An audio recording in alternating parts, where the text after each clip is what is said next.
Mode.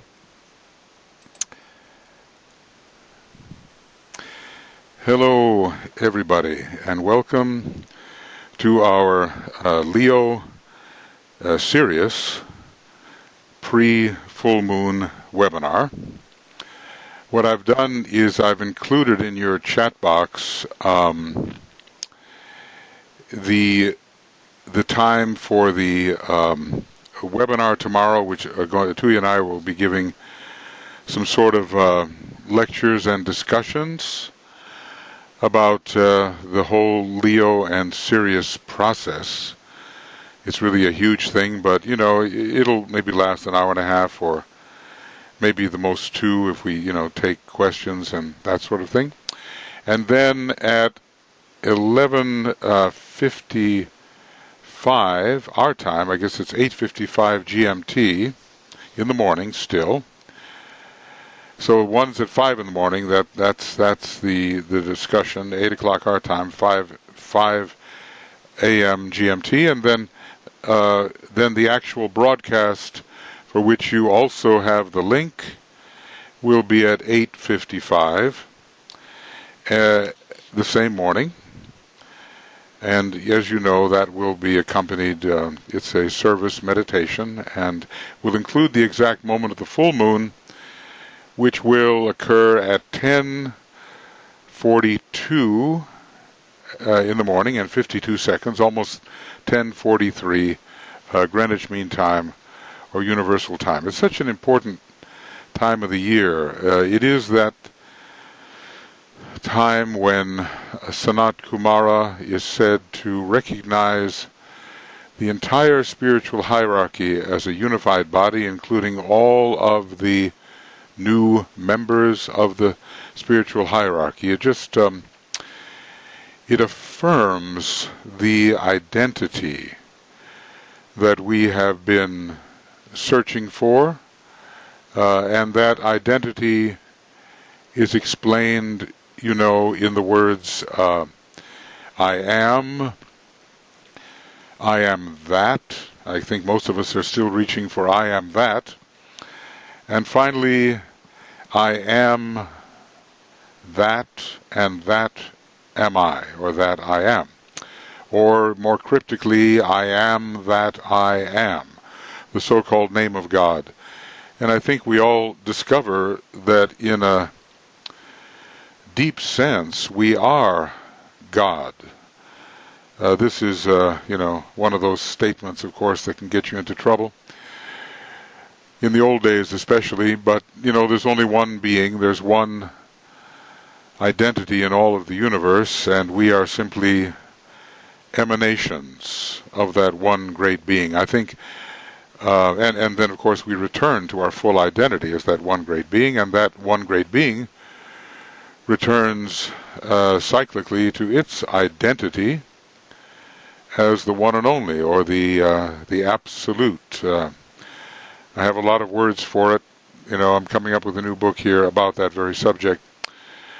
So let's see how that develops. But anyway, we get a chance to really affirm our spiritual identity at the time of this Leo Sirius full moon. We can just simply call it the Leo full moon, but in a way, the whole idea of the sunshine of the greater sun, Sirius, maybe 30-something times more luminous than our sun, has to be included, because it's at that time that the vibrations of Sirius are most potently felt. And we know Sirius is behind our entire meditative process. It's behind our entire initiatory process.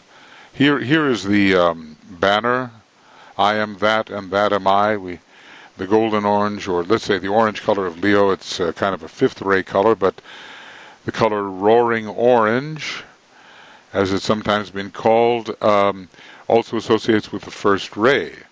And the first ray and the fifth ray are the rays that come through Leo. Now, the rulers are the sun all the way through. But whenever the sun and moon are involved in the rulership of any sign, they, in a way, veil planetary energies. Now, we're not given that which the sun is veiling in its exoteric rulership. I believe that Tibetan hints at the planet Jupiter, and indeed the planet Jupiter is so much like the sun. Jupiter was almost a star, and in every one of our 7 solar systems, there is one planet that is most like that particular sun. I think in our solar system, Jupiter is somehow most like the identity of our particular solar logos, and within our solar system, I'd say that Venus is most like the star Sirius, although in the Sirian system, maybe Sirian system is not planetary as far as we know. It's difficult to tell. I don't think it is. But at least in our solar system, Venus is very much like that great star that we are celebrating at this time. Neptune is the esoteric ruler, as we see, and Neptune is deeply related to the heart of the sun, and when Neptune finally can become the ruler in our astrological chart, it means that we are open to the energies of the solar angel and to the heart of the sun, and the possibility of taking the second initiation looms before us. As far as Uranus goes, the sun is veiling Uranus, and it is an indication of the possibility of the 3rd degree. It's the divine will. Leo as the ruler of the divine will, having both the 1st and 5th ray, and interestingly enough, Uranus is very electric and has the 5th ray in it, and the 1st ray, of course, is there, and those are both prominent rays in the planet Uranus. Uranus is one of those planets which rules the inner authenticity of the individual. So you become really unique unto yourself, and you begin to really express the archetype which you are meant to express if you are to carry out your part in the divine will. Leo is one of those signs that goes with the 1st ray along with Aries and Capricorn, and when we're truly expressing our identity, we really finally learn how to express that little aspect of the divine will for which we are responsible. Now, Master DK is educating us in the will. He says we don't know much about it yet, okay, but we're learning to express that factor of will, which is our responsibility to express.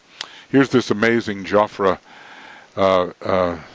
image. You know, the rampant lion is there, and the colors are golden and orange, and we see Hercules wrestling with the lion. We see the sunflowers. We also see Apollo with his 7-stringed harp, the Aeolian harp as it is called, and those are the 7 strings of the 7 notes of the 7 rays.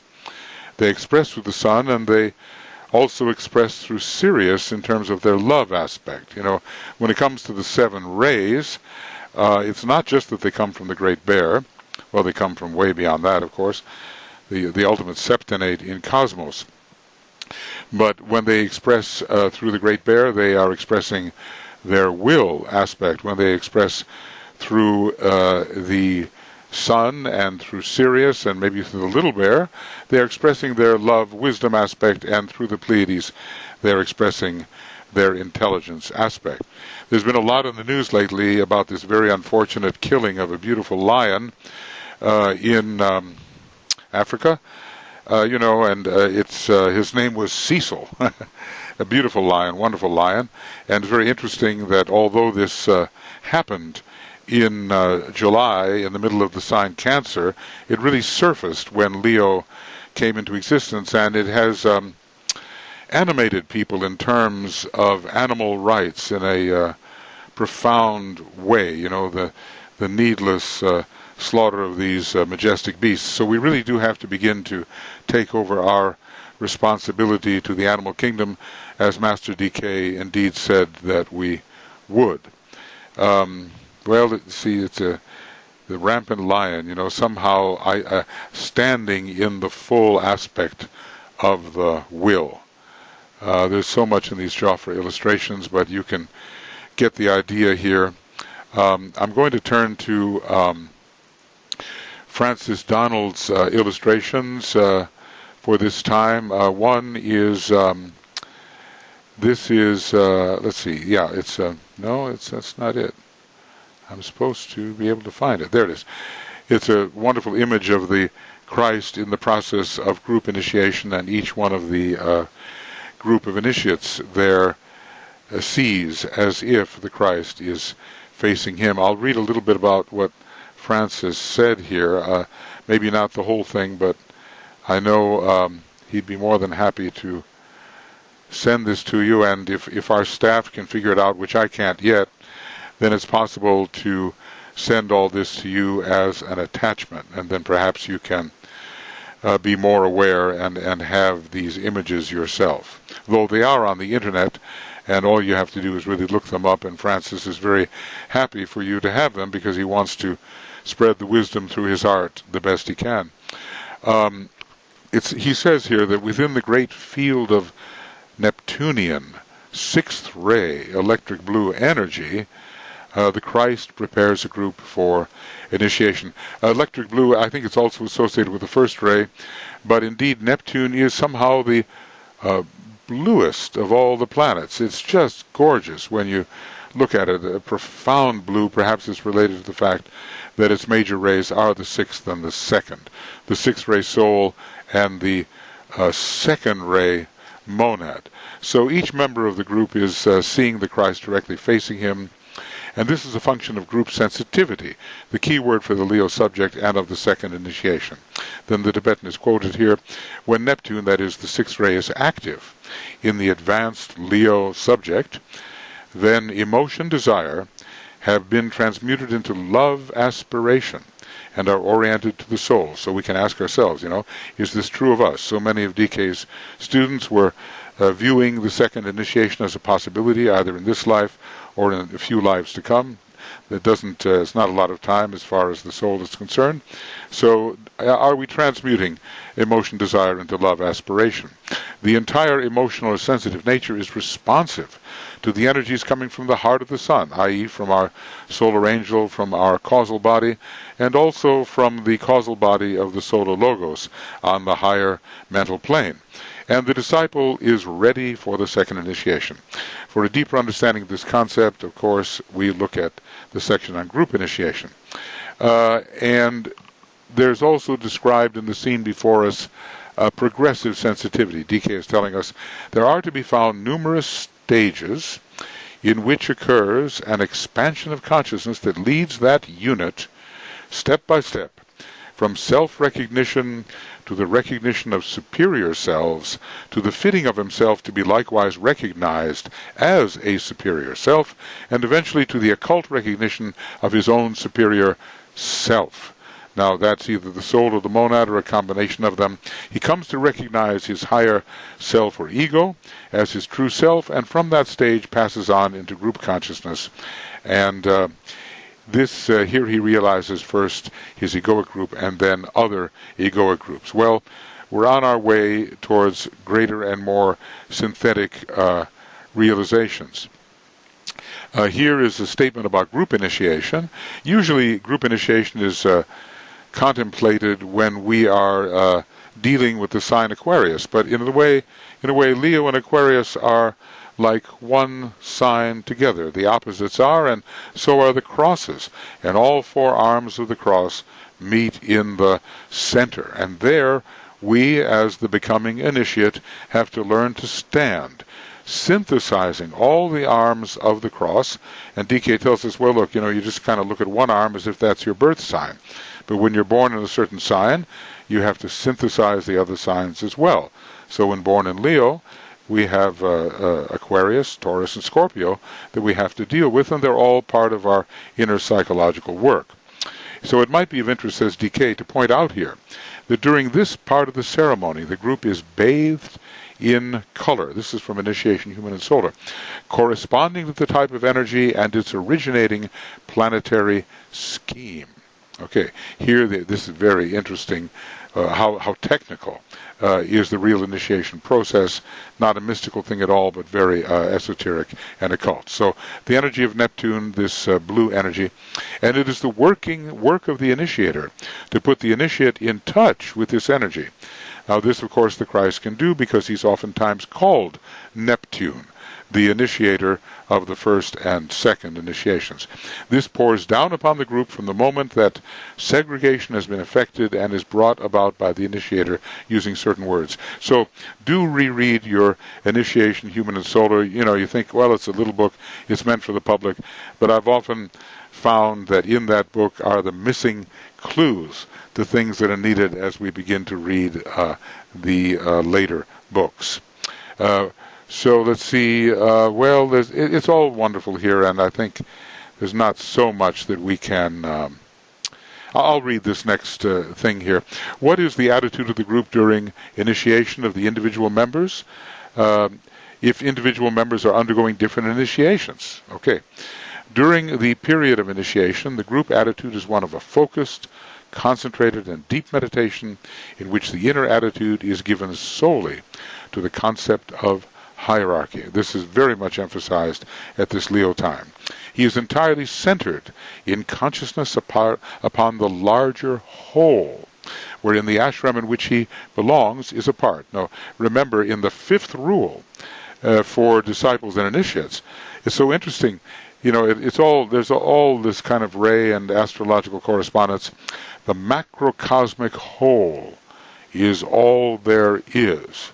Let the group perceive that whole, and then no longer use the thought, my soul and thine.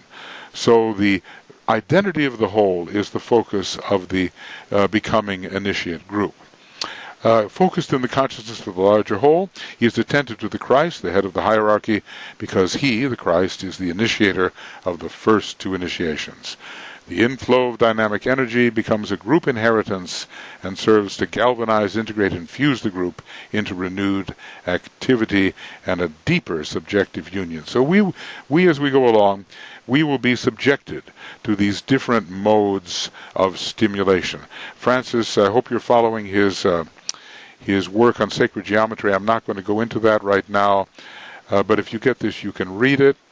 And I would definitely, whenever Francis offers a kind of a webinar on sacred geometry, please do make every attempt to attend. They are very fine. Okay, so I think that's all I'm going to say about this particular section. The other image is wonderful too, and let's see if I can find that. Here it is, and we have here an initiation ceremony taking place in front of the Sphinx, and there is the candidate. I will just summarize a little bit. This is Sekhmet, who is the lion-headed goddess, and it's just the opposite of the Sphinx, because the Sphinx has the head of the woman and the body of the lion, and here it is exactly reversed. And the disciple has to learn to cross the burning ground. Now, Leo is really associated with the burning ground and with so many of the initiations. Each one of the initiations from 1 to 5 has a very definite Leo component, if I can say. The first is your identity as the soul. The second is the heart of the sun. The third is the not just receiving from the soul, but becoming the consciousness within the causal body. The fourth is the destruction of the Leonian or soul body.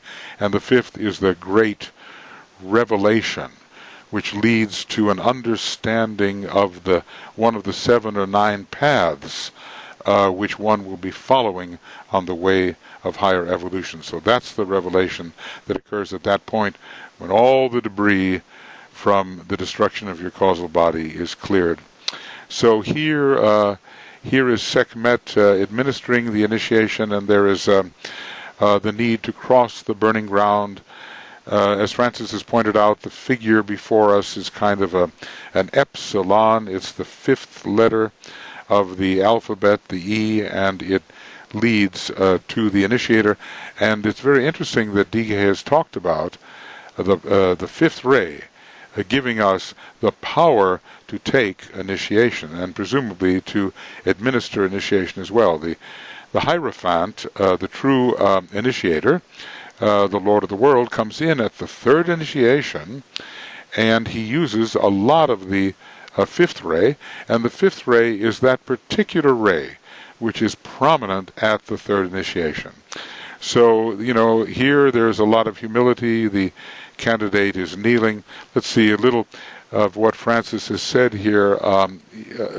Girded by a belt emblazoned with the signs of the zodiac, indicative of a cycle of preparatory lives. The white-robed disciple stands before the great Sphinx, which has for ages represented the relationship between the higher and lower mind. This is wonderful Egyptology going on here. On the fixed cross, we run into quite a bit of testing. We run into the blinding light of Taurus and the bitter woe of Scorpio and the liberation of Aquarius, but what we run into in Leo is called fiery pain. I guess this has something to do with crossing the burning ground and seeing ourselves as we really are.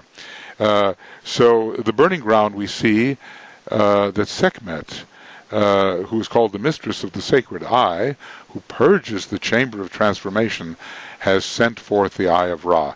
And I think we see this, the eye of Ra, in a continuing series. These are the eyes, and in a way Sirius is like a great eye, and the Egyptians were extremely committed to an understanding of Sirius. There will be a very powerful occult school in Egypt one day, a very advanced school. But first of all, we have to train ourselves. It'll be probably a first-rate school, and we'll be going to these schools over the next 2,000 years according to our primary and secondary rays, the rays of the monad and the ray of the soul. Well, this is, there's a lot to read here. But, when you get the video, maybe you can freeze it there and you can see it. And maybe one of our staff, maybe Joe, can send to everybody a copy of these, of what Francis has written. The disciple briefly glimpses the burning ground through which he must pass. He sees the way leading to the heart of the lotus, beyond the purifying flame, especially to Sothis. Sothis is another name for Sirius, which cosmically rules Leo, here represented by the Uraeus atop the Sphinx. Okay. So, a lot of symbolism has been put deeply into this. There's even kind of a serpent-like power that seems in the throat of the Sphinx. Let's see if there's anything else. I think this will be enough for us to contemplate. It will be found that before the door of initiation lies the burning ground, which all disciples and initiates must tread. The Leo subject, that is, if you have the Sun in Leo or Ascendant in Leo, treads this burning ground with will and self-effacement. That's the great lesson of Leo, and it's a hard lesson, but it eventually is accomplished. 4 of these initiations are related to the door of initiation, as occultly understood and with the interpretation of which we are familiar. These 4 are related also to the electric fire by friction, of which the door is constructed. And we have to learn how to be of the similar vibration to that which is on the other side of the door, and which spreads to and creates the burning ground. This is interesting, that this fire by friction spreads into the burning ground, across which the initiate must 4 times move in order to enter through the door. And we have to, we have to collapse time and space if we're going to learn to enter through the door the 4th time for the 4th initiation. It almost seems that mastership is easier in some ways than the 4th degree. All right, friends, well, that gives you, I'm sure, plenty to think about.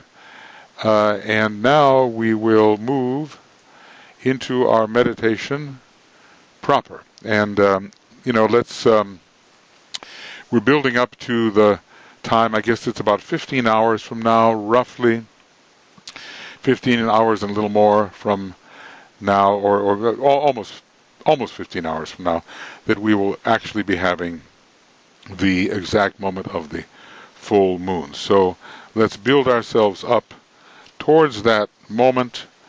And what was it?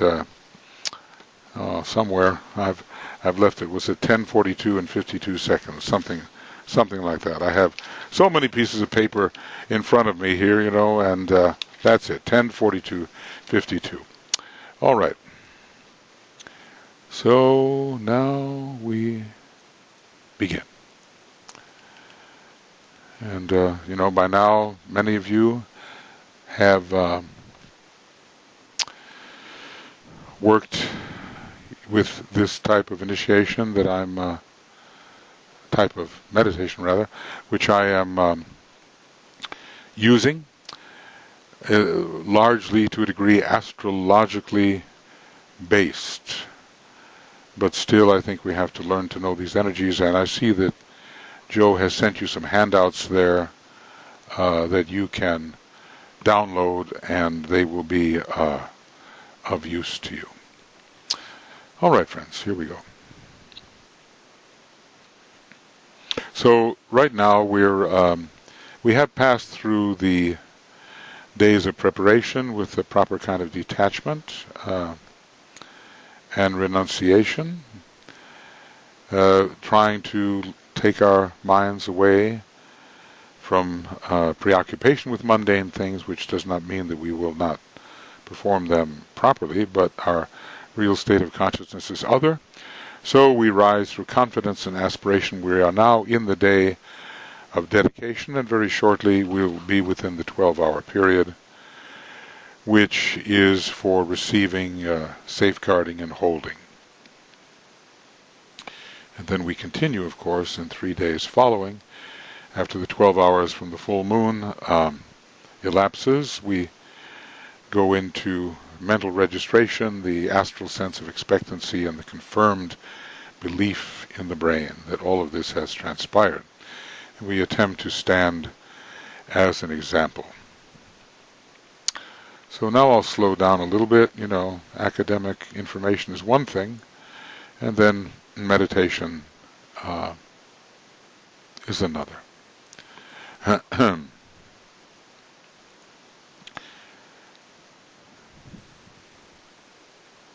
So,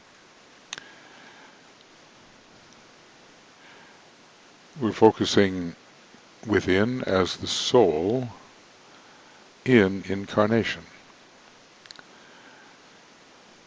We are not specifically the physical etheric body, and we withdraw from it.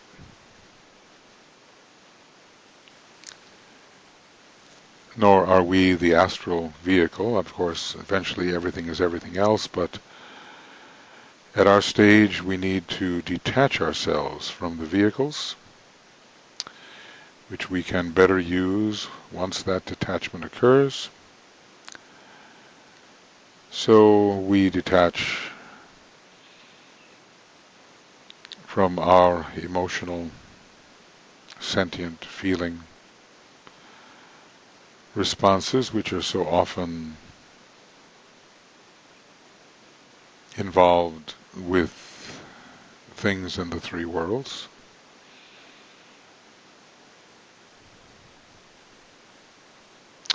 We detach from the lower mind, filled with all of its many thoughts, and we really try to find ourselves not as any of those, but as the soul, the consciousness, the unit of being consciousness in incarnation. We are being, we are consciousness. They are quite independent of space and time.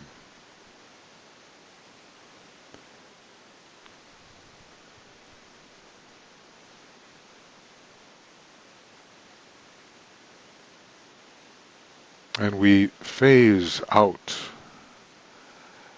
any attention to the personality and phase in a higher world, the world of the higher mental plane, a world of spiritual light, spiritual love, spiritual sacrificial will. This is our truer vehicle.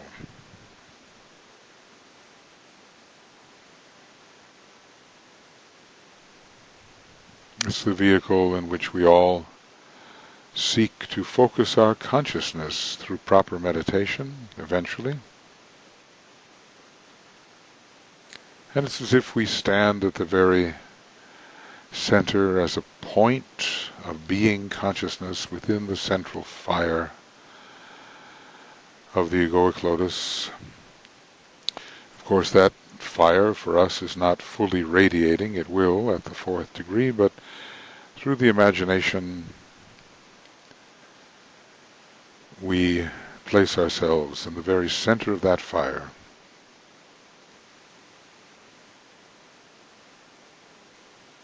And we realize that all of us, more essentially, are taking that particular form, not the conventional form that we usually identify ourselves with. And we reach out to each other in group consciousness.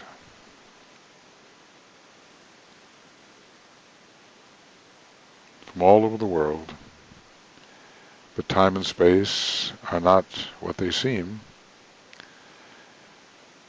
And as units of being consciousness within the causal body, we are all in a unity together.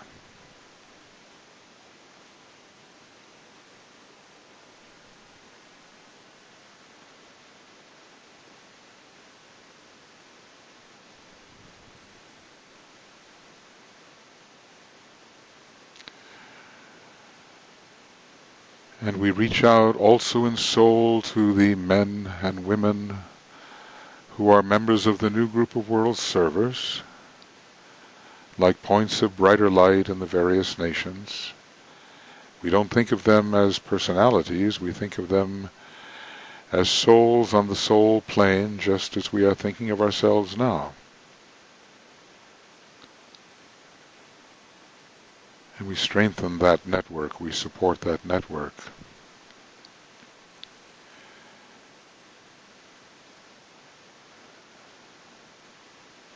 And the men and women of goodwill all over the world, we support them in their multitudes. There are many. Maybe not quite as bright as the world servers, but points of light.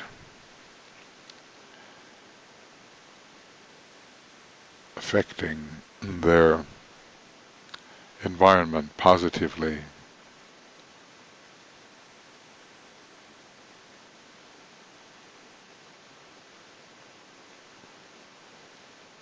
And somehow we reach out in soul to all the members of the human race, whether in the body or out of the body. The billions of human monads, all of whom are manifesting to a degree, lesser or greater, as souls.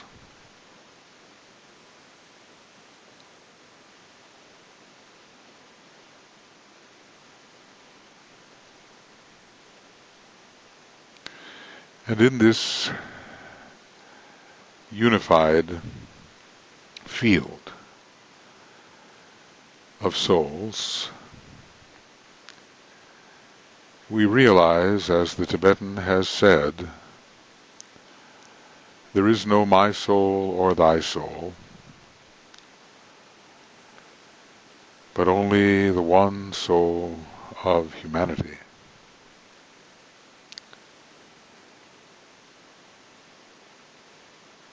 The one consciousness in which we are all participating. Like one being, one consciousness. Very subtle. But the boundaries of the ahamkara break down, and we realize some of the truth of that great second ray mantram, naught is but me.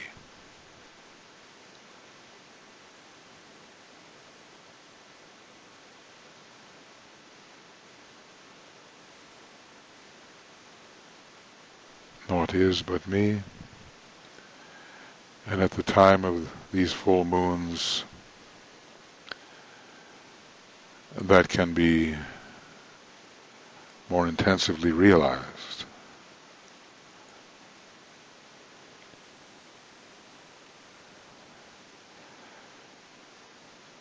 We are going to use our minds. We're focusing at a point of mental tension infused by group soul presence, fed by the one soul of humanity. We absorb the various aspects of will of the group soul.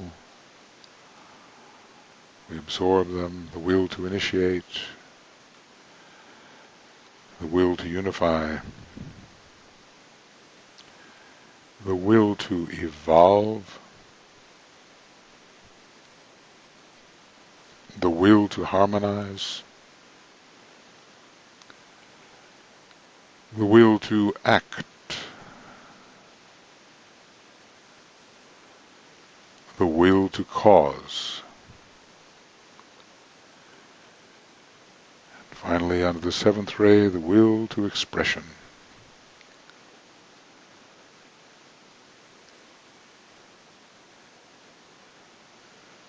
The group is rich with these different aspects of the will, and we can all, at our point of tension on the mental plane, understand them somewhat, absorb them,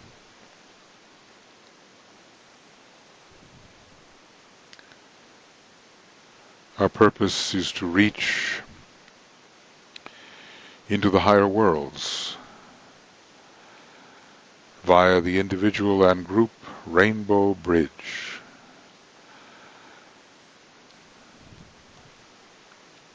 Which connects our mental focus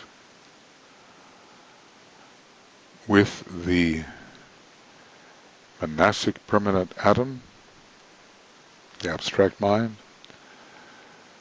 the Buddhic permanent atom, the intuition, and the Atmic permanent atom, the spiritual will.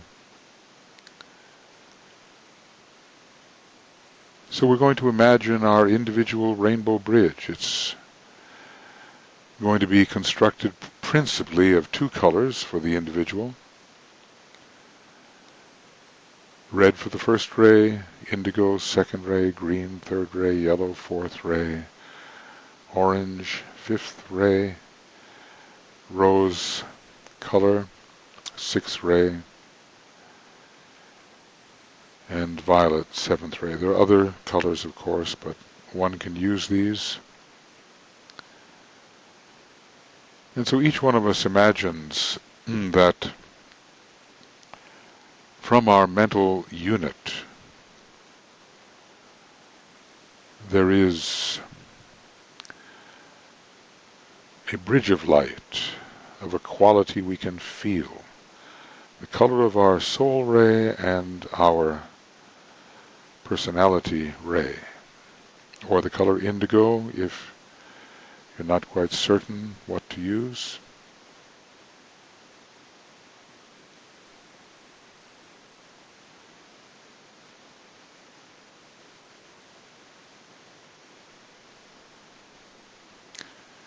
You should feel the quality of the colors. The heart will be involved in this feeling. And as the many colors of the group rise, let us say in a cone-like fashion towards an apex, that apex is the monad, the spirit. The many colors of the group Rainbow Bridge, all the 7 colors, pass into and through the worlds of higher mind,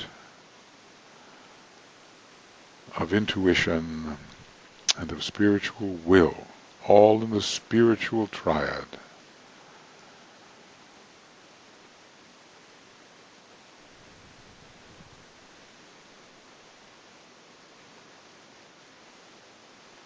And anchoring, we might say, in the blue-white diamond symbolizing the monad, the 12-fold monad.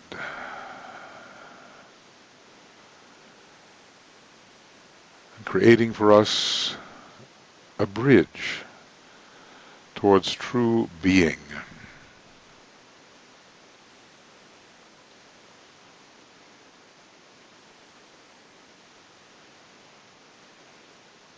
And that's where we want to be, to realize ourselves as true being with its extension consciousness. So what we'll do is project a line of vivid white light across our bridge, across the group Rainbow Bridge. And we're going to use a word of power, a second ray word of power. I see the greatest light. So we'll sound the Om outwardly 3 times. And inwardly we will think together, regardless of what our soul ray may be, I see the greatest light.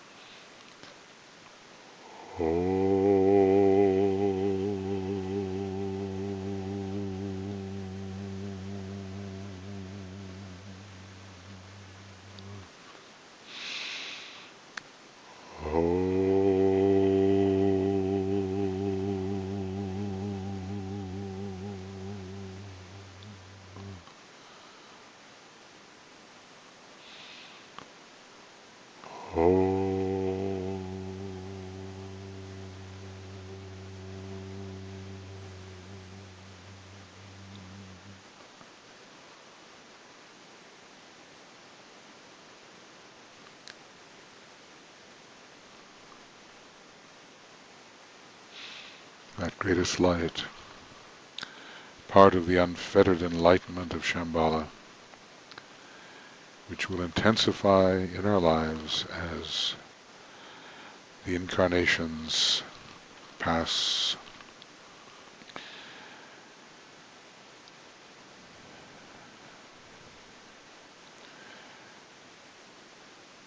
And so the group now has, at least imaginatively, a bridge from the very highest center of our being through those higher faculties we call spiritual will, loving intuition, abstract mind, and coming, blending with soul energy of the angel of the presence, entering our personality via the mind.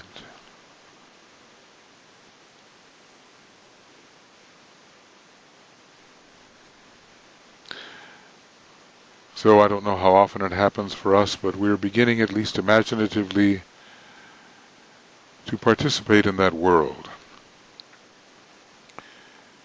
where the masters of the wisdom habitually focus their consciousness, that is, in the spiritual triad. For us, we have not achieved that yet. But at points of high spiritual elevation, we can somehow be impressed so that our usual consciousness is lifted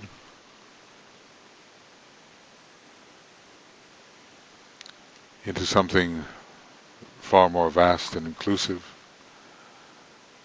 And as we salute, offer our salutations to our elder brothers, we affirm our will to cooperate. with them in their enterprise to express the divine plan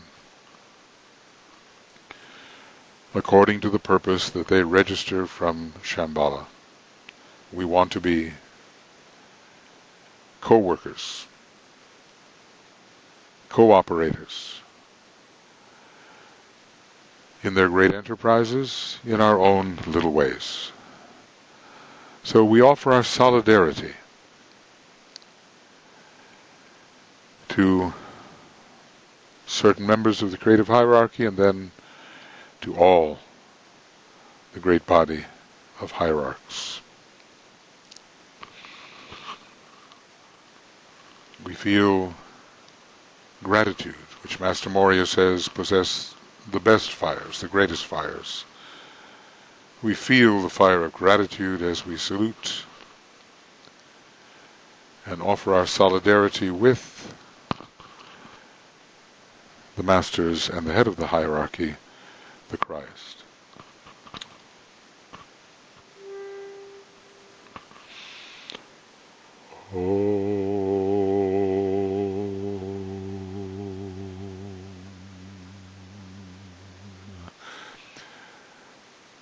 Salutations to the Christ, the Master of all masters.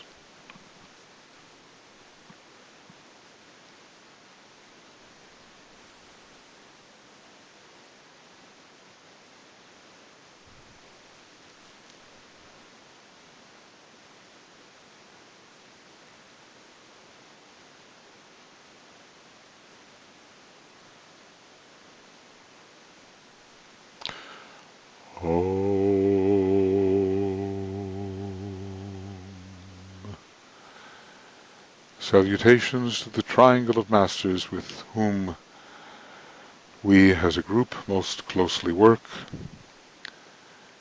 Masters M, KH, DK.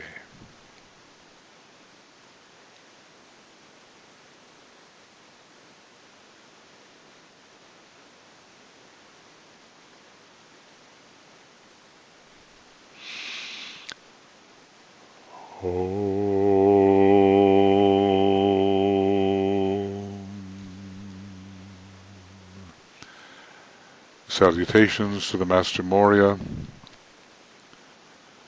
the head of all esoteric schools and organizations.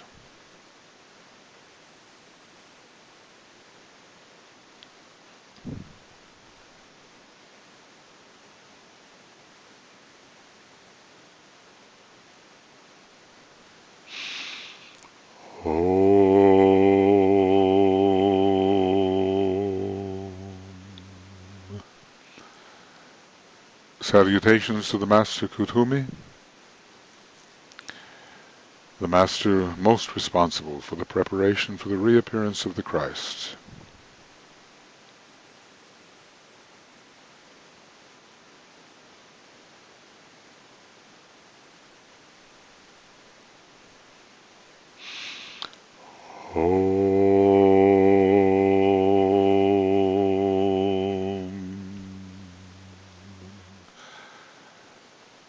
Salutations to the Master Jwalkul, who has given us the blue books, who trains disciples, aspirants for initiation.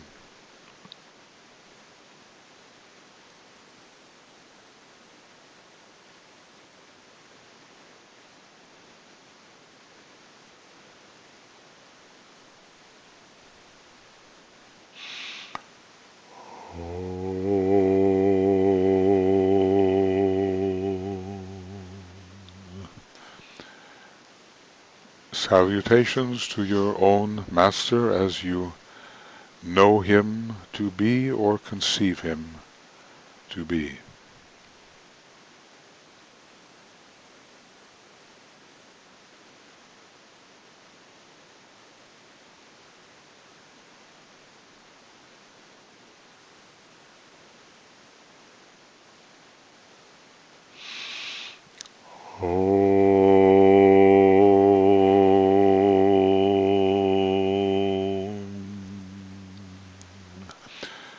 Salutations to the entire spiritual hierarchy of our planet.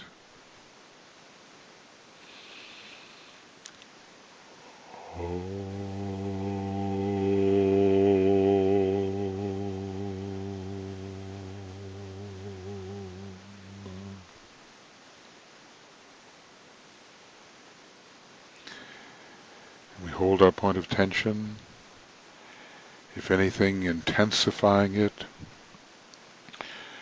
as we imaginatively raise our thought to Shambhala,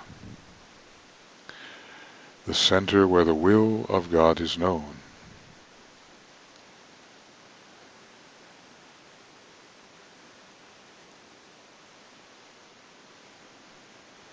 And with deep reverence and in all humility,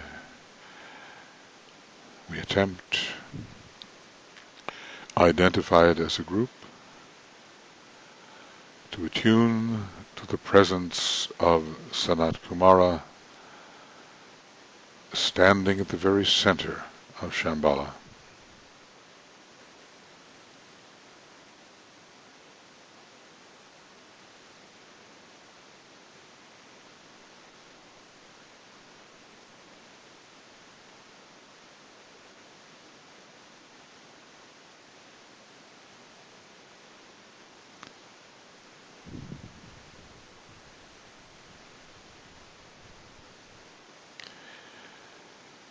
We sound a long, inner, silent Om as we imagine the group, the new group of world servers, and eventually more and more of humanity imbued with His purpose and His will, His energy. Long, silent, inner Om.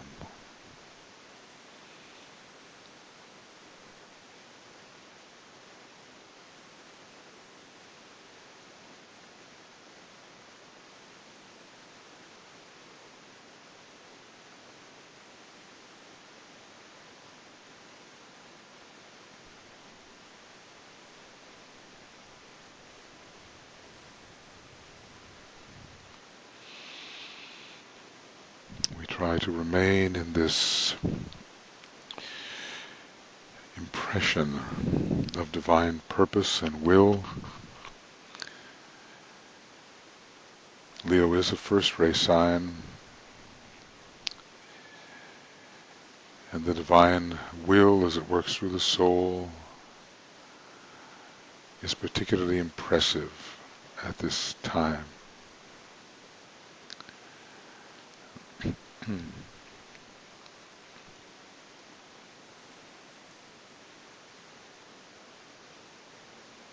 We are not personalities. In a way, we're not even egoic lotuses. We're something deeper still. We are a point of fire, at least a reflection of our spirit. We gather together, many points as one point. Time and space don't mean what they usually mean. We're all compressed in presence.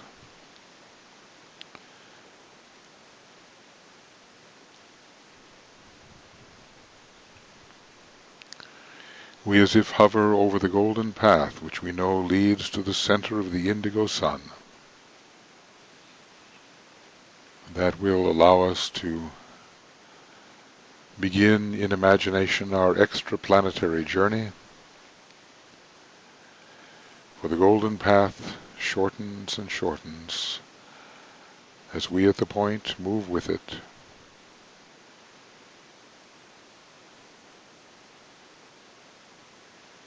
Until we are absorbed in the indigo sun. Feel the quality of the color indigo.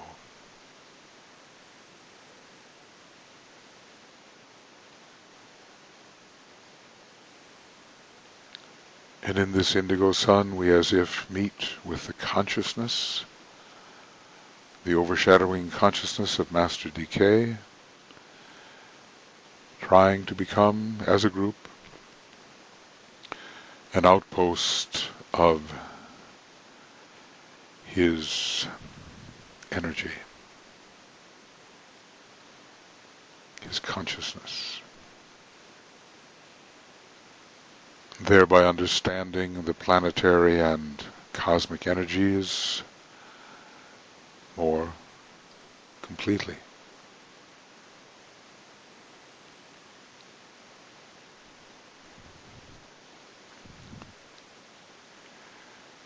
So we attempt to feel ourselves infused by his understanding as we approach certain great planetary and stellar entities.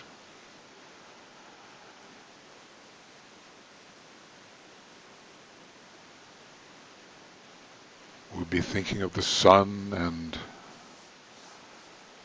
of Jupiter, Neptune, and Uranus, the esoteric and hierarchical rulers, Neptune and Uranus, veiled by the Sun, but effective in the disciple who is moving into identification as a soul.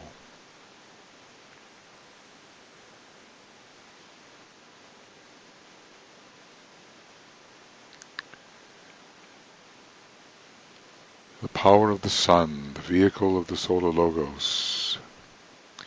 He is Helios, the Most High. He is Soul, the One. He who stands alone, as it seemed to be in the earlier days. And yet we know he's one of seven, and that seven is one of seven more, and so forth. But in terms of our solar system, he stands alone. So it's the great symbol, in a way, of microcosmic and macrocosmic identity. Our identity. The personal self, the individual or egoic self, and the spirit or monadic self.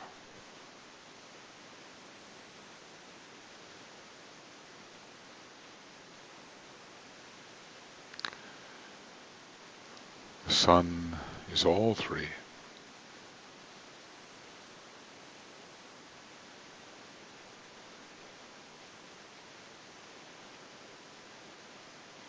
On what level do we use or relate to the Sun?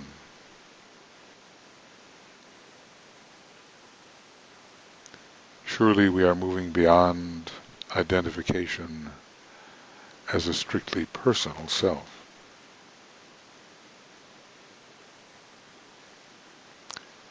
And we are entering through the heart into the field of unity, which is the soul field.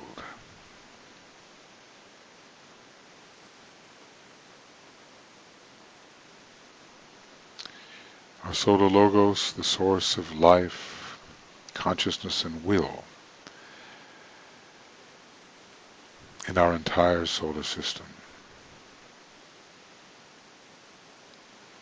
Think of that when you see the Sun in the sky, of what that Sun is really the vehicle.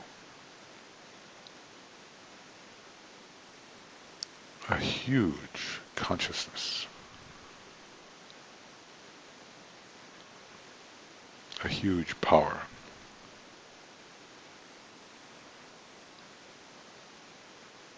In which we all find our home. There's no one that does not belong to the Sun. The monad finds its home within the Sun, i.e. within the Solar Logos. We try to feel this somehow.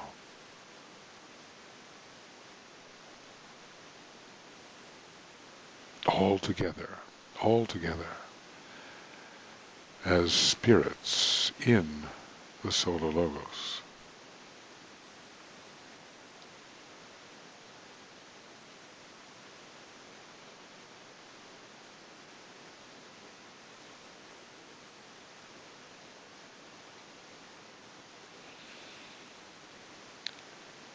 Spirits as one spirit. And so this very occult stream of energy is entering our groups and the New World servers. We are sustained by it.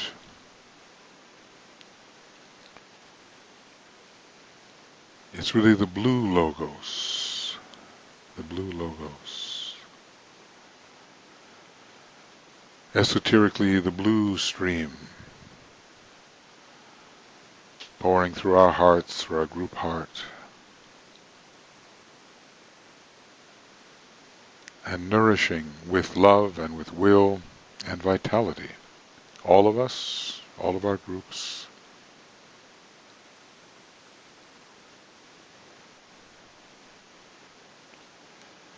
Bringing its qualities to our groups, to every individual. So somehow we are becoming solarized at this time of the year, particularly. Our Solar Logos is particularly related, at least at this time, to the Lord of the constellation Leo.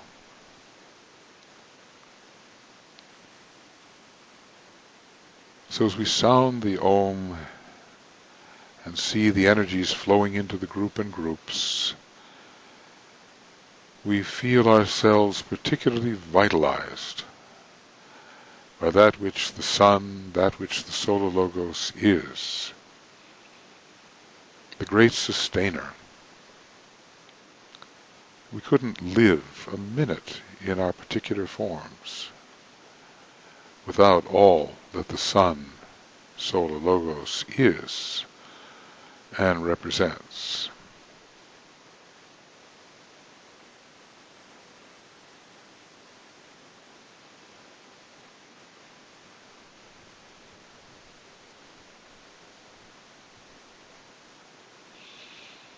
We'll sound on the note G, one of the second ray notes, and we'll feel the great sun power, solar logoic power flowing into our individual life and into the group life and sustaining us and the entire world and the entire solar system. A great heart center is our Sun and Solar Logos.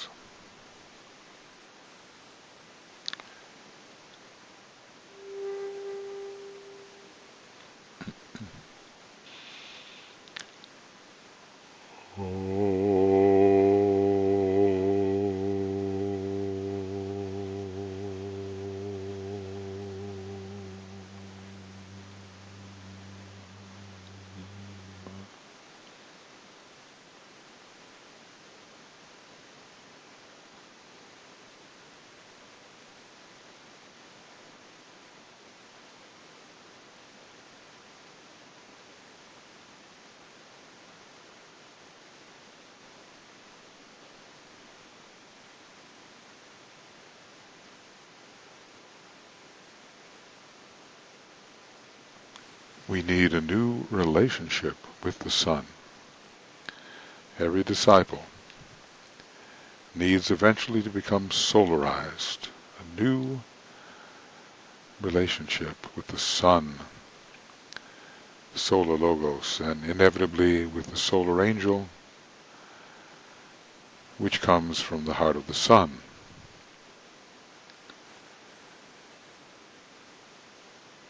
But we can move on now esoterically towards the blue planet Neptune, so fitting for the blue Logos maybe the most powerful second-ray planet in our system from the monadic perspective. The sun stores its solar flames in Neptune, the repository of the solar flames.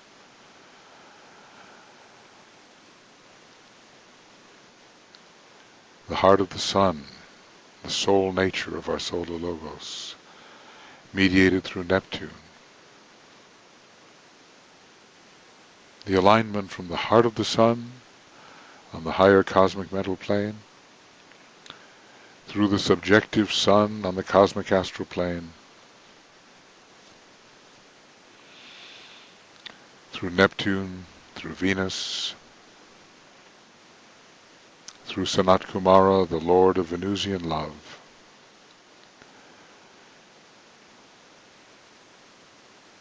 through the Christ and his hierarchy.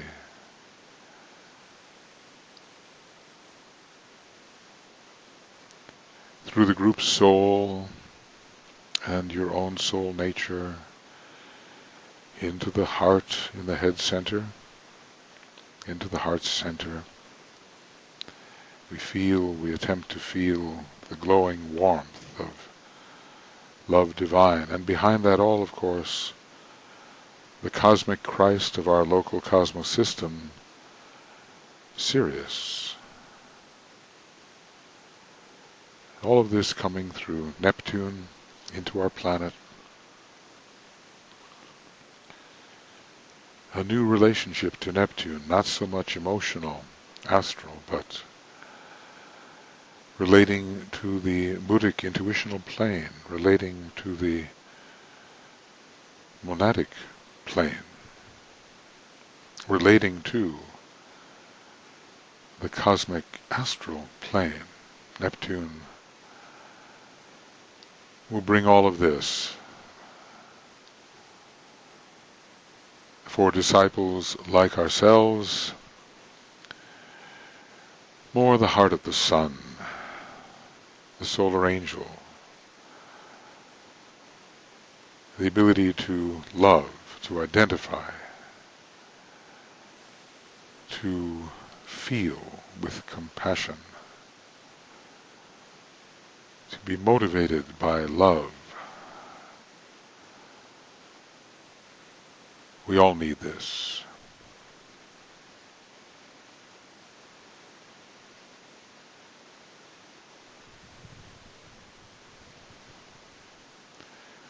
So we dwell as if in this Neptunian solar fire,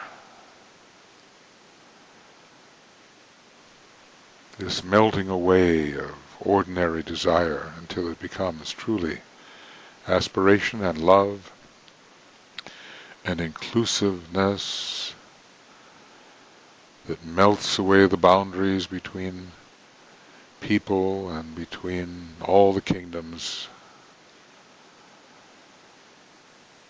till the great unity is perceived.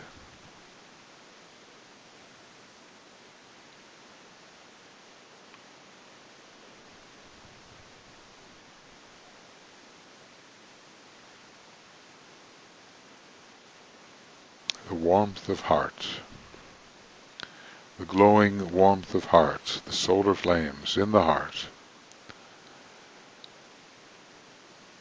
bringing what the world really needs now.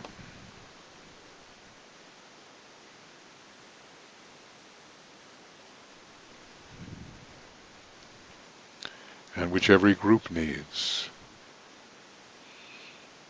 Overcoming the divisions, the criticisms, the unnecessary separations in group life.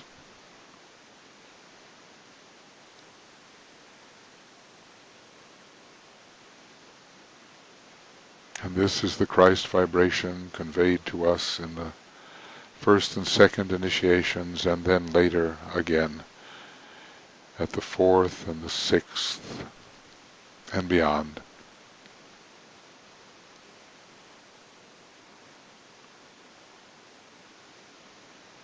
So we definitely have this need for the Neptunian energies, and we can imagine it flowing in to our group and groups and into the new group of world servers.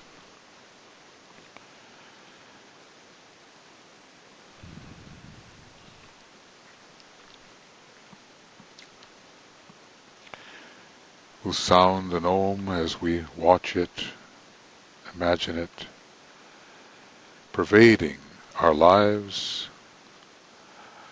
in soul, through our personalities, through our groups. I'll use a note, A flat, which I have correlated with this energy, possibly. As we feel that energy flow in, somewhere between blue and indigo, we feel it flow in.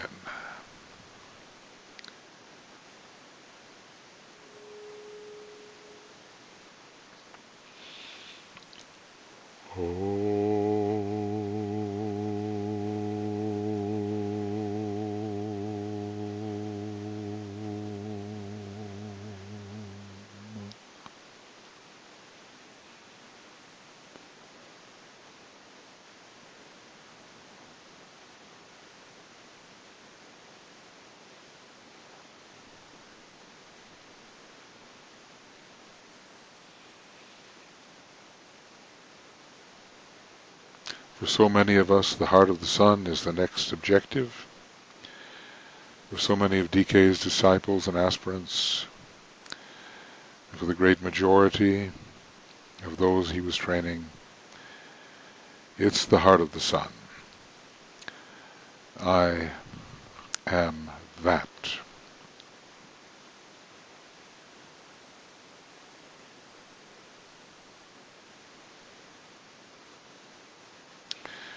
But there's another step planetarily we need to take, and it's into the transcendental power of the sun as it veils Uranus.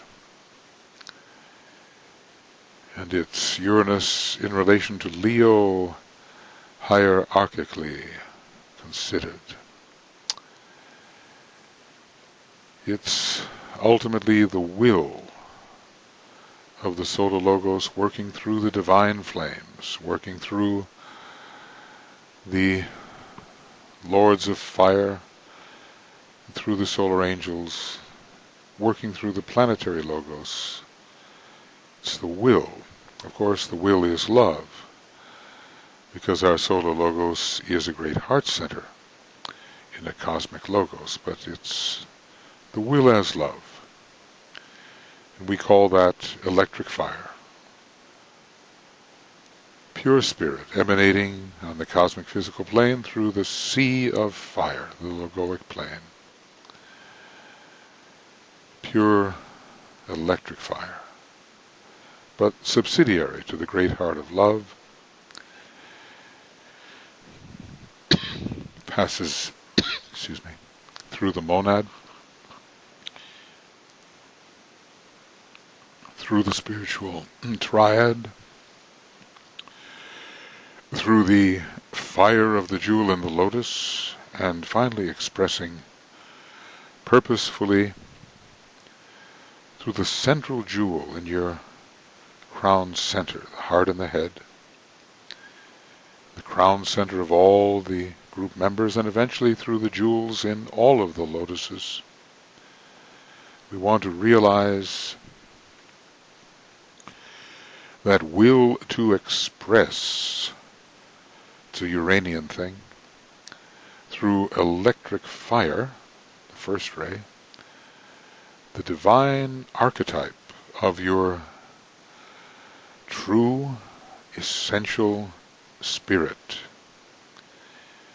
your essential identity.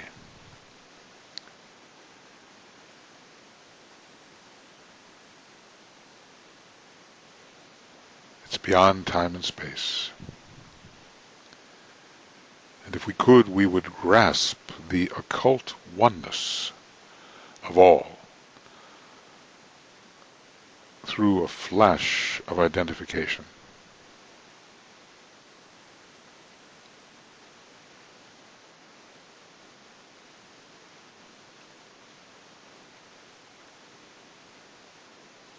and our real identity would appear as spirit, which cannot be separate from any other spirit. It's all one thing. Being is one. Spirit is one. But one must penetrate through this Uranian flesh. It's intuitive in the Buddhic sense, and yet it is more. It's the real thing.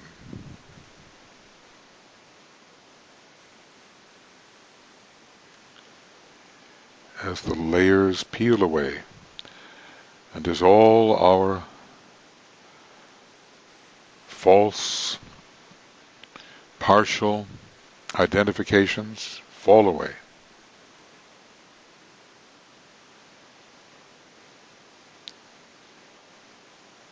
we really are that.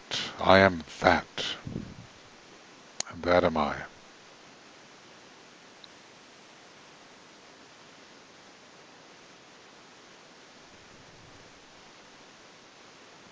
And it's all the same thing.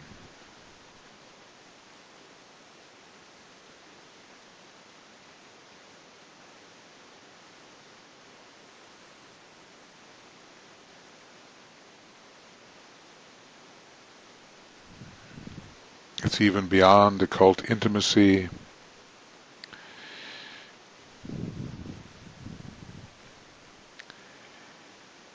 It is the realization of the being of each other. One being.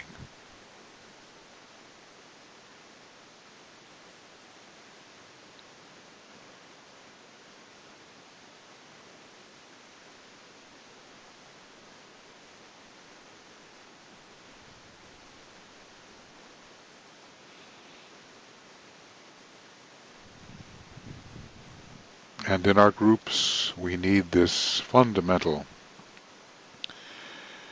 realization. Realization, you know, is an atmic quality on the 5th level of the atmic plane. Realization. We need this as we penetrate beyond our partial identities. So let us use the color violet.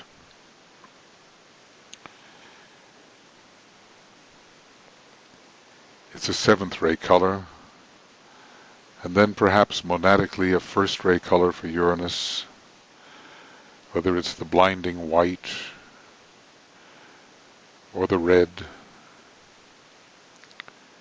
and see it flowing into our groups where we need these transcendent qualities.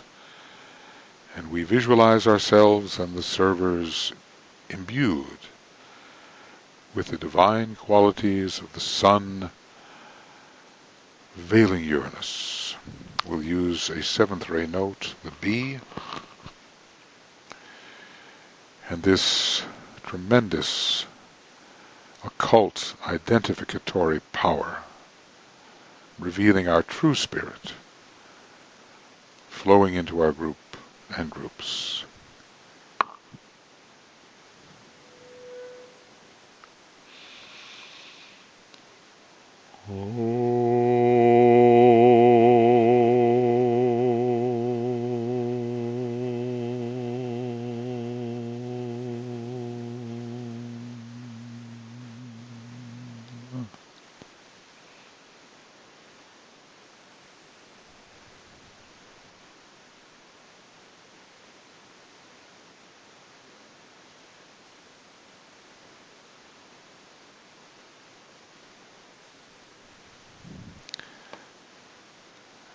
And all of this is taking place within our great solar logos.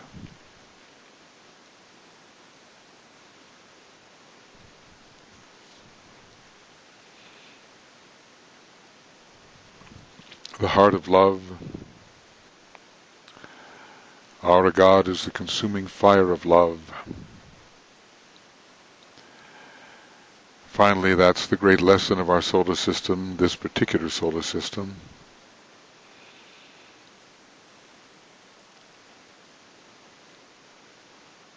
And all of this is fed by Sirius, the major sun.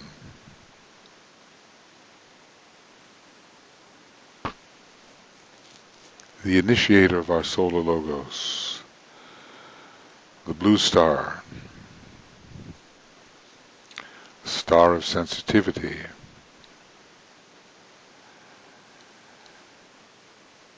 in which the law of freedom originates for us. It's very Uranian. The sensitivity is Neptunian. And the karma, the Syrian lord of karma, is Saturnian. The great teacher, Sirius, Sothis, whom the Egyptians so revered. Behind our entire initiatory process, Sirius. You've seen it in the night sky. It points towards the three kings in the belt of Orion. Sirius, the lesser dog, only lesser relatively because it follows the great hunter Orion. Another possible embodiment of the cosmic Christ, but on a much higher level.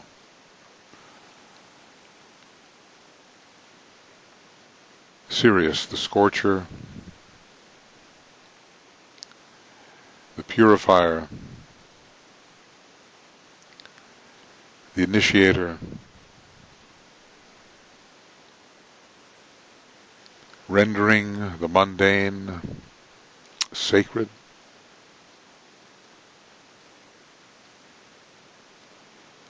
inspiring the august occasion in which Sanakumara recognizes the entire hierarchy,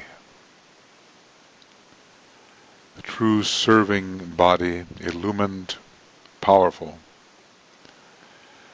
a great sun to the planet, to all the sons of men.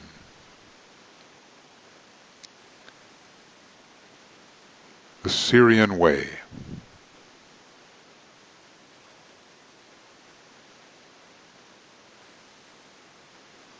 If we manage to pass the temptations in the desert, as the Christ once did, demonstrating for us the capacity to do so, we will truly be on the Syrian path, beyond probationary initiations, and heading towards the realization of Sirius, of its energy, at the transfiguration.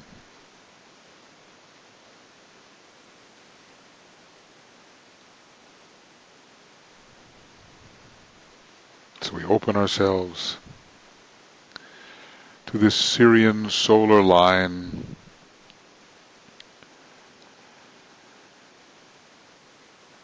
and absorb as much of this Syrian solar influence as we can in our groups and in the new group of world servers in the world.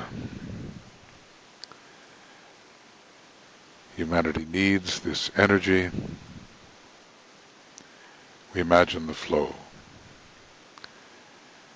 The flow.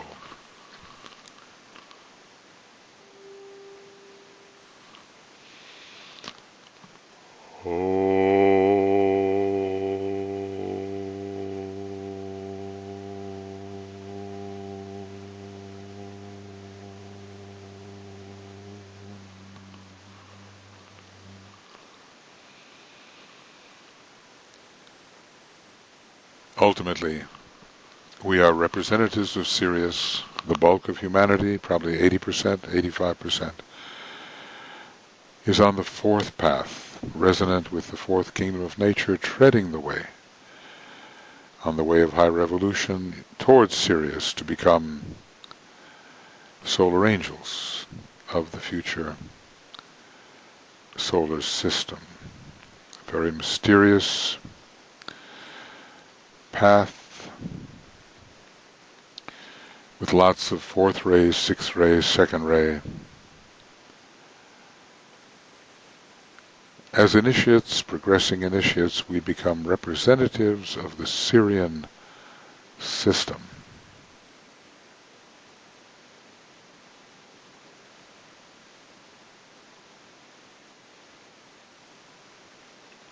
And our redemption occurs according to the inspiration of Sirius, received by our Sun and passed on to the various planets and reaching our Earth.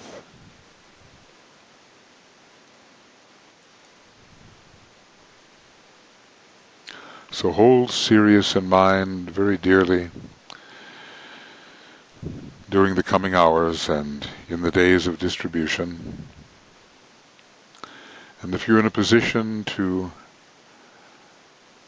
see it, maybe it's more visible sometimes in the winter sky, but maybe in the southern hemisphere more now, just contemplate Sirius. Take some time to just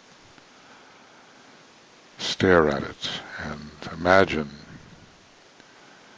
what it has meant for our solar system. And for each one of us, later we will see more. But we will take the Tibetans' word for it, we will take HPB's word for it. It's a great star.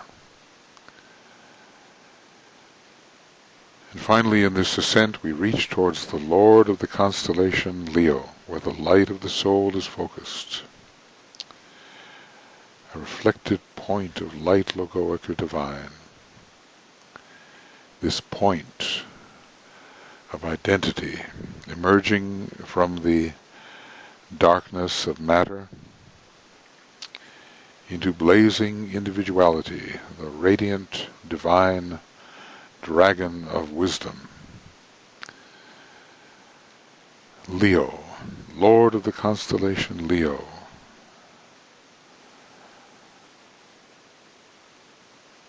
With its great star Regulus, the heart of the lion, and a nebula, a great stellar source. These constellations are not just random aggregations in the sky that we see from our perspective in a certain configuration.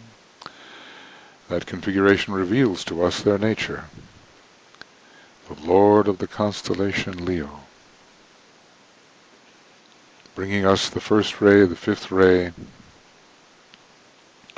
at this time.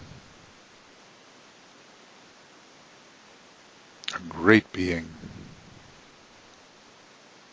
expressing itself through a number of stars. Alice Bailey estimated 95 stars.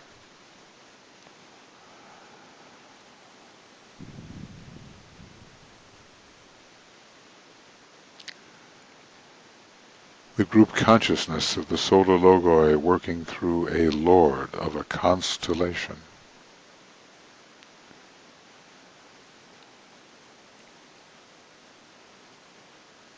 And this energy is pervasive during this time, and we need to assimilate it.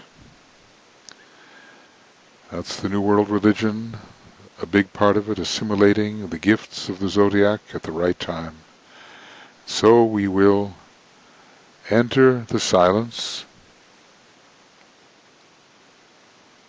as we contemplate the Leo mantra. I am that, and that I am. Or I am that I am, even more esoteric. I am that, and that am I. I am that,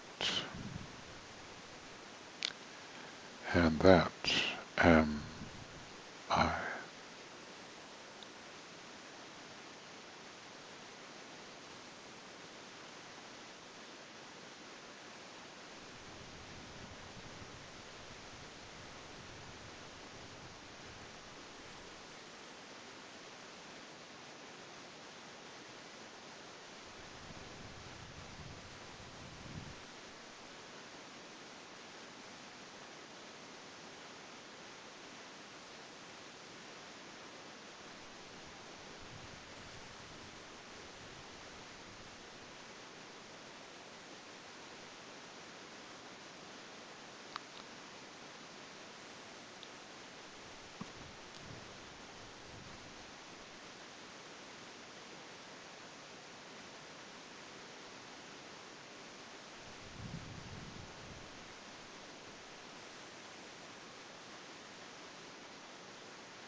What is the that?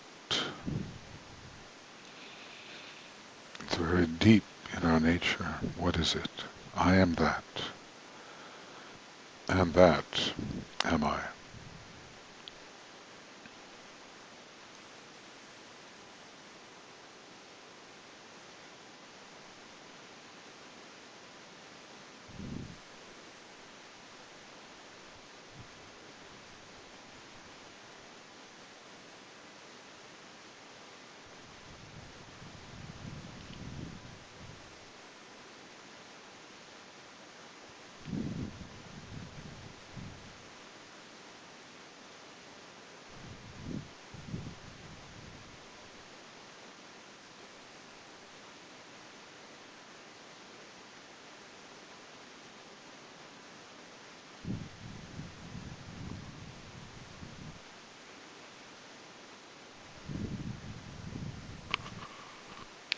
And in that we are inevitably each other.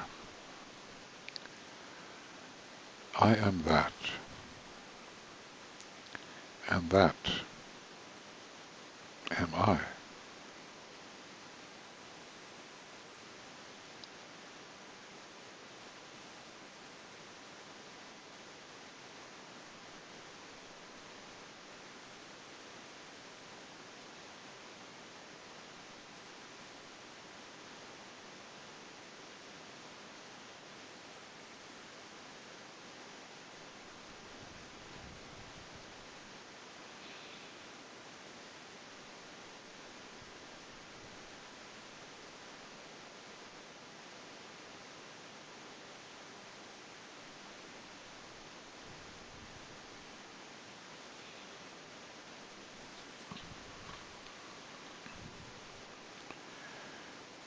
The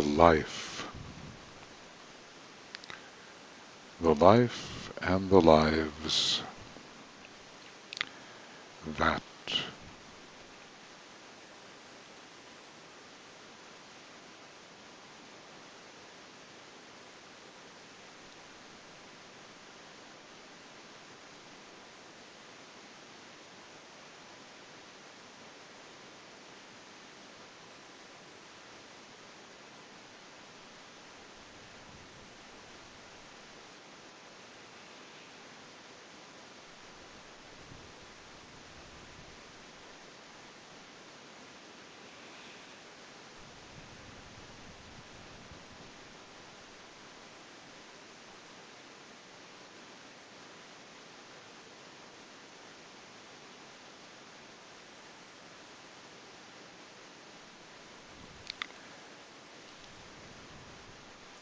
and this that is not remote.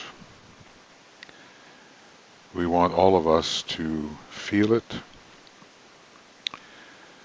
identify as it, so that it becomes our identity, beyond the normal personality, beyond the egoic lotus, really even beyond the monad, or a higher expression thereof, the all-pervading that.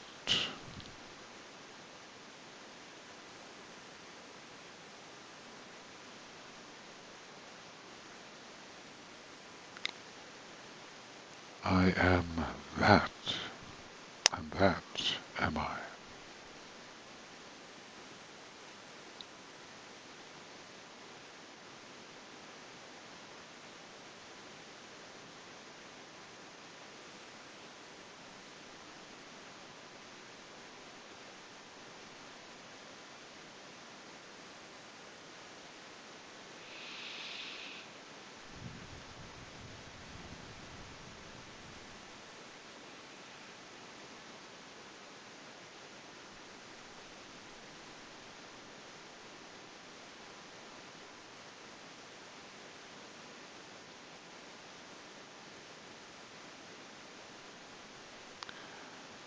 I know you can feel the gathering energies,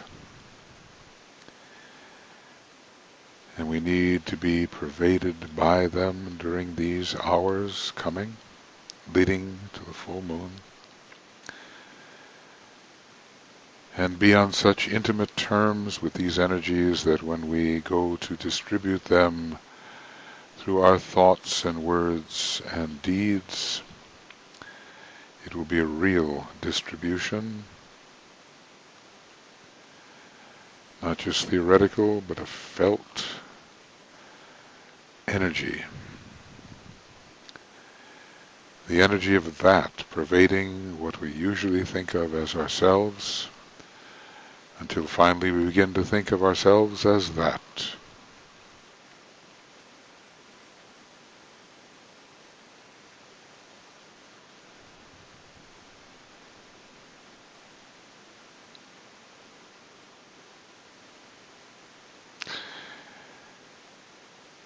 It is a deep alignment. It emanates from the one about whom naught may be said, which we might consider, the vehicle of which we might consider to be the Pleiadian cluster, the sort of thousand-petaled lotus of that super constellational being. And it goes through the heart and the head center of that great being, which is the zodiac of constellations, and we focus on the Leo. It enters, it's probably related to Orion, and to our 7 solar systems, including Sirius and our Sun, and other local stars. It's great energy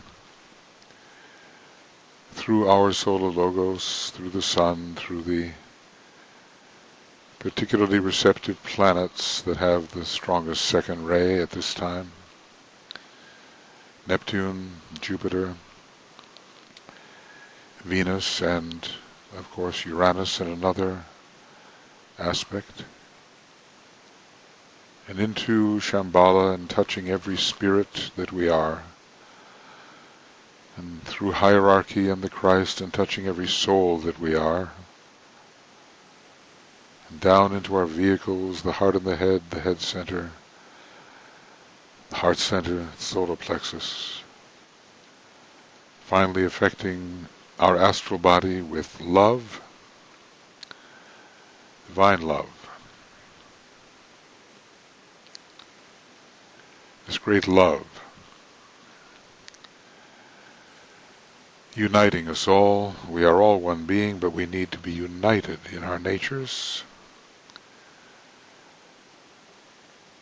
in this troubled world, because the world needs this energy. And so we look towards the world, the trouble spots, the places, the places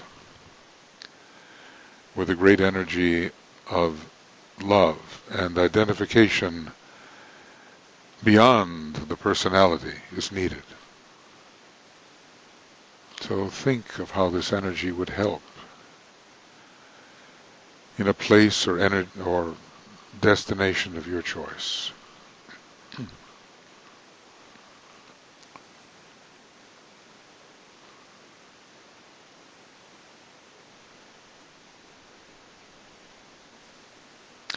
Not reinforcing egoism, as Leo sometimes does, but reinforcing that part of ourselves which is the heart of the sun, our soul nature.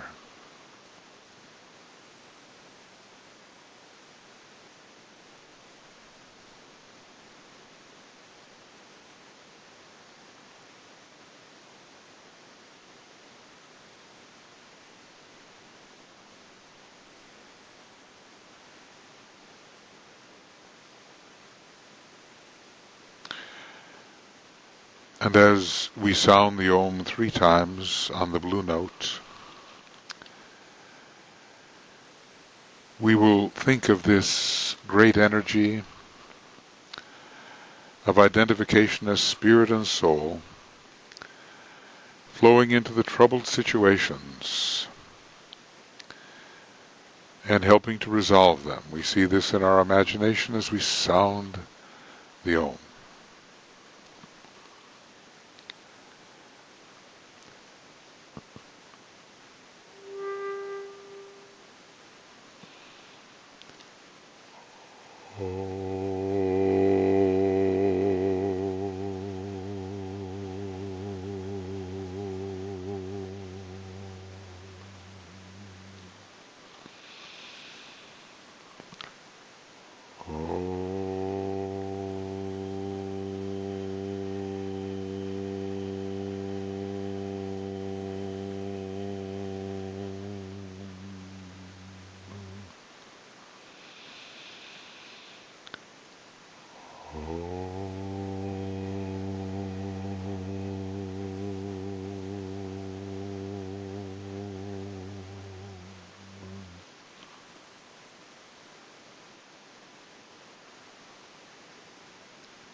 We will close our meditation, keeping our high alignments with the great invocation.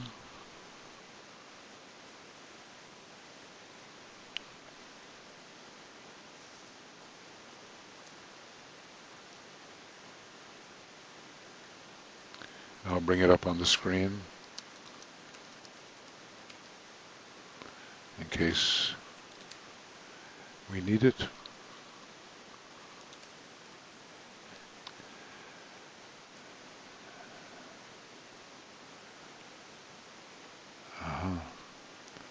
I'll do a better job than that in a minute.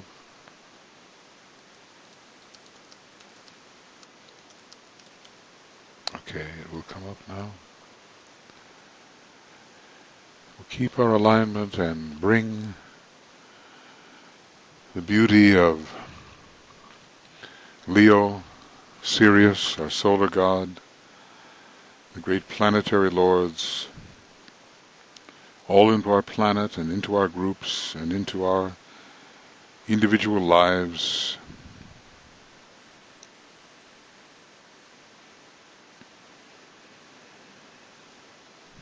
And distribute this energy widely. Seeing the light, love, and power flow into humanity and the planet,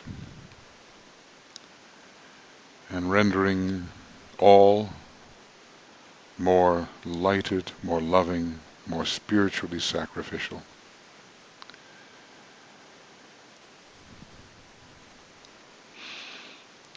From the point of light within the mind of God, let light stream forth into the minds of men.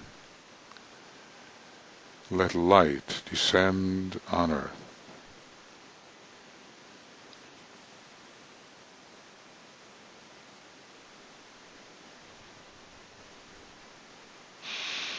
From the point of love within the heart of God, let love stream forth into the hearts of men. May Christ return to earth.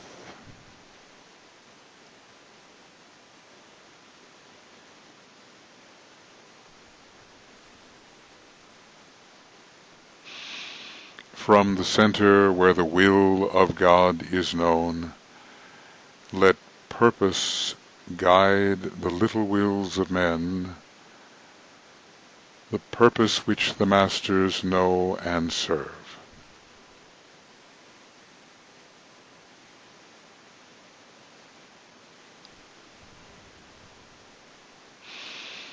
from the center which we call the race of men, let the plan of love and light work out, and may it seal the door where evil dwells.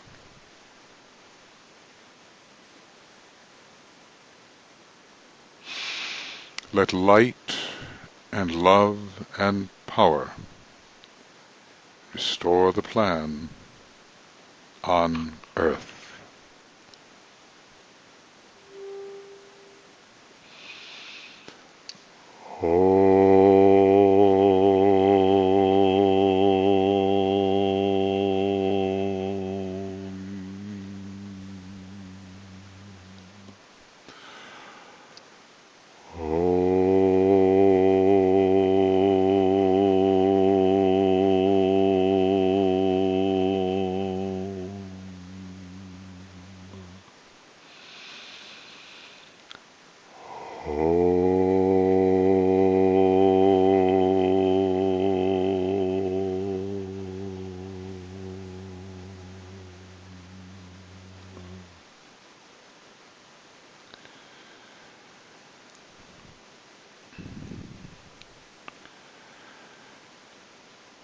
Thank you, friends, for attending. Hold your point of tension. Tomorrow morning at 5 a.m. GMT, Tuya and I have a discussion on Sirius, and we'll be taking your questions and your comments and so forth. That'll last no more than a couple of hours, and then at 8:55 a.m. GMT, we will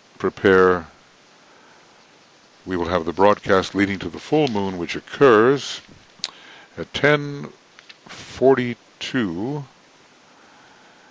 and 52 seconds a.m., close to 10:43 in the morning GMT, Greenwich Mean Time, Universal Time. So thank you, everybody. And this will be posted on the Makara website relatively soon in case you want to use it during the days of distribution. Thank you for attending, and it's not over yet. It's just beginning. We're working our way into that intensification of identity that we call true being, which is accessed through true love. We'll see you then, and thank you.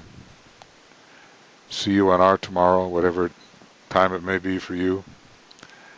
And we will proceed to the point of the full moon in Leo, the Sirius full moon in Leo. Take care. See you then. Bye-bye.